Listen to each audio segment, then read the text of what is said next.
Bienvenue. Ce week-end, le foot européen nous a offert un spectacle incroyable, un vrai condensé de contrastes. On a eu des victoires écrasantes, des stars qui semblaient un peu perdues, et puis une jeunesse qui a pris le pouvoir. Allez, on va décortiquer ensemble tout ce qui s'est réellement passé. Alors voilà, on a d'un côté un président réélu haut la main, de l'autre des buteurs stars qui n'y arrivent plus, et au milieu de tout ça, des ados qui brillent de mille feux. Ce week-end était vraiment fait de hauts et de bas assez spectaculaires. Derrière les scores, il y a des histoires fascinantes qui se dessinent. Alors plongeons ensemble dans tout ça pour vraiment comprendre les dynamiques en jeu. On commence notre histoire à Barcelone, parce que là-bas, le club a vécu une journée qu'on peut qualifier d'historique. Une double victoire, à la fois massive et simultanée. D'abord, dans les urnes. Et là, ce n'est pas une simple victoire, c'est un véritable raz-de-marée. Joan Laporta a été réélu président avec un score écrasant, il a raflé près de 70% des voix. C'est énorme. Et juste pour mettre ce chiffre en perspective, il faut savoir que c'est la deuxième plus grande marge de victoire dans toute l'histoire récente du club. C'est donc bien plus qu'une simple élection, c'est un véritable plébiscite. Et comme à symbole, au même moment, l'équipe sur le terrain a fait écho à cette domination. Une victoire nette, décisive, 5-2 contre Séville. La journée parfaite en somme. Et justement, cette victoire éclatante à Barcelone, elle met en lumière une tendance qui est vraiment fascinante en Espagne en ce moment. C'est l'émergence, la prise de pouvoir d'une toute nouvelle génération. D'un côté, on a donc Barcelone qui construit son avenir autour de ce qu'on appelle la génération 2007. Mais ce qui est fou, c'est que leur plus grand rival, le Real Madrid, fait exactement la même chose dans un parallèle absolument saisissant. Lors de son match du week-end, le Real Madrid a envoyé un message très fort.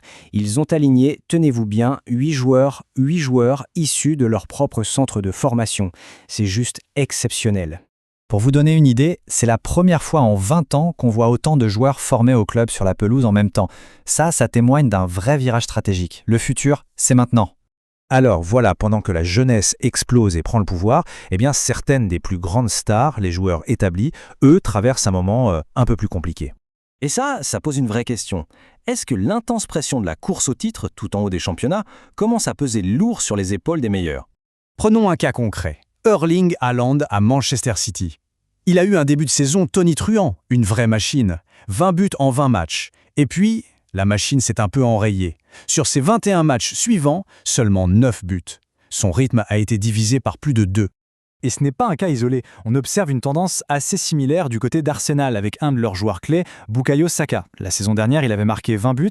Cette saison, seulement 9. C'est une baisse de régime vraiment notable et qui, forcément, pose question. Mais attention, l'action ne se limite pas toujours au rectangle vert. En coulisses aussi, il y a eu pas mal de remous ce week-end. En Angleterre, par exemple, l'entraîneur de Tottenham, Igor Tudor, dont l'équipe est en difficulté, n'y est pas allé par 4 chemins. Il a lancé un message très direct à son équipe. Arrêtez de faire les bébés. Ambiance. Pendant ce temps-là, en Allemagne, le Bayern Munich fait face à une crise. Mais une crise comme on en voit rarement. C'est simple, ils n'ont plus de gardien. Leurs 4 portiers professionnels sont tous blessés. Ce qui pourrait ouvrir la porte à un très jeune joueur, Leonard Prescott, qui n'a que 16 ans. On n'ose même pas imaginer la pression.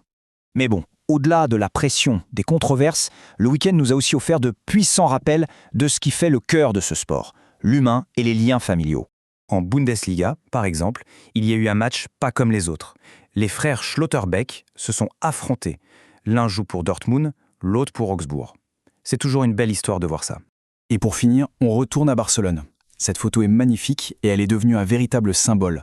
On y voit le petit frère de Lamine Yamal, la nouvelle pépite du club, en train de jouer avec le fils de Rafinha directement sur la pelouse du Camp Nou. Un symbole incroyable d'héritage et de continuité. La relève est déjà là. Au final, ce week-end nous a vraiment tout montré. La jeunesse qui prend le pouvoir, la pression immense qui pèse sur les stars et cette passion, cette flamme intacte qui lie les familles au football. Et tout ça, ça nous laisse avec une question fondamentale pour l'avenir du jeu. Qu'est-ce qui est finalement la clé du succès? La jeunesse, l'argent ou cette passion indéfectible? Le débat est ouvert.